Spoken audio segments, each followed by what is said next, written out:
महाराष्ट्र की राजनीति में हुए सियासी घटनाक्रम ने संडे को सुपर संडे बना दिया है। एनसीपी नेता अजीत पवार आज एनडीए में शामिल हो गए, जिसके बाद उन्होंने आज ही उप मुख्यमंत्री पद की शपथ भी ले ली। उसके अलावा कई अन्य नेताओं को भी मंत्री बनाया गया है। पीएम मोदी ने हाल ही में भ्रष्ट नेताओं को लेकर बयान दिया था। अब आम आदमी पार्टी के नेता संजय सिंह ने उन पर हमला बोला है। उन्होंने कहा कि बीजेपी देश के बड़े बड़े अपराधियों का समूह है। उन्होंने कहा कि हत्या करो, लूट करो, बलात्कार करो, भ्रष्टाचार करो और चाहे ईडी सीबीआई की जांच हो, बीजेपी में जाकर हर किसी को सुरक्षा मिल जाती है।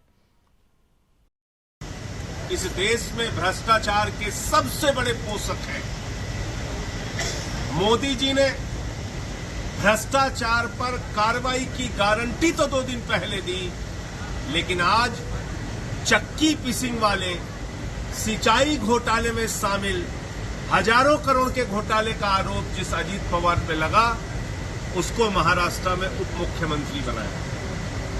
आज छगन भुजबल जो भ्रष्टाचार के मामले में जेल में रहते हैं, उनको मंत्री बनाया।